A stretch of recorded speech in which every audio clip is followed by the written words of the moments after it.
than later ones, and offering people the services of a trained professional is better than asking them to sit and write by themselves. But we would be wrong. It took research psychologists a while to test CISD properly, in part because it seemed so obvious that it was beneficial. When they did, they found something unexpected. Not only is CISD ineffective, it may cause psychological problems.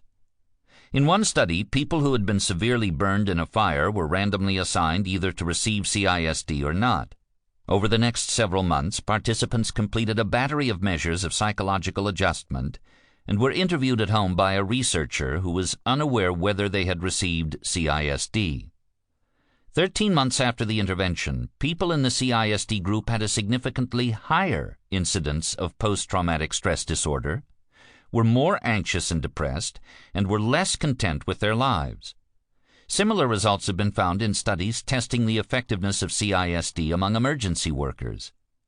It turns out that making people undergo CISD right after a trauma impedes the natural healing process and might even freeze memories of the event. This may have been the case with Gary Felice. According to a journalist who interviewed him 4 years after the fire, Felice seemed unable to get rid of the mental image of Tommy Schuppel lying dead on the floor. In 2003, after reviewing all tests of the effectiveness of psychological debriefing techniques, Harvard psychologist Richard McNally and his colleagues recommended that, for scientific and ethical reasons, professionals should cease compulsory debriefing of trauma-exposed people. Unfortunately, this message has not been widely disseminated or heeded. In 2007, after a disturbed student at Virginia Tech University killed 32 students and faculty, students and emergency workers underwent stress debriefing techniques similar to CISD. What about the writing exercise? This technique, pioneered by social psychologist James Pennebaker, has been tested in dozens of experiments in which people were randomly assigned to write about personal traumas or mundane topics, such as what they did that day. In the short run, people typically find it painful to express their feelings about traumatic experiences.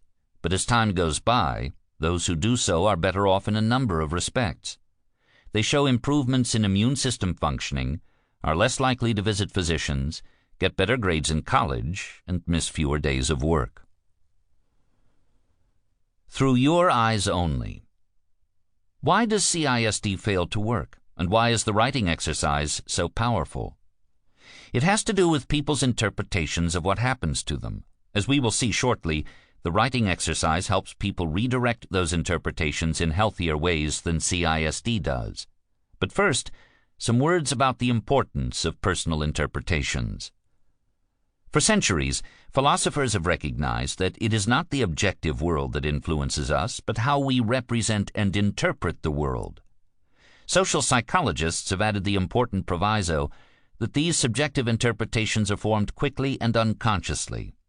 When something happens to us, our brains kick into gear and try to make sense of it as best we can, so rapidly that we don't even know that we are interpreting rather than observing the world.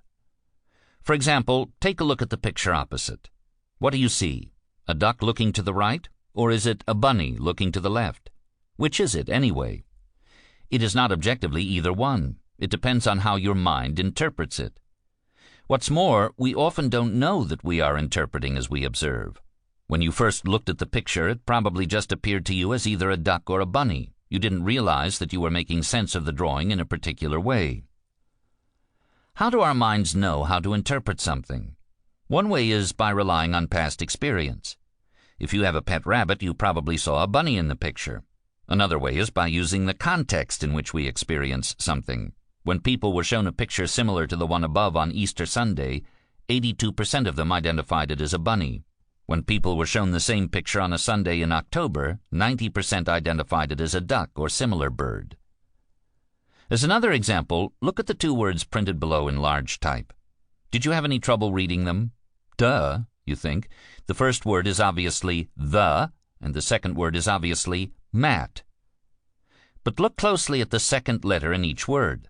That letter is actually a drawing of something that looks like a football goal post with the tops bent inward.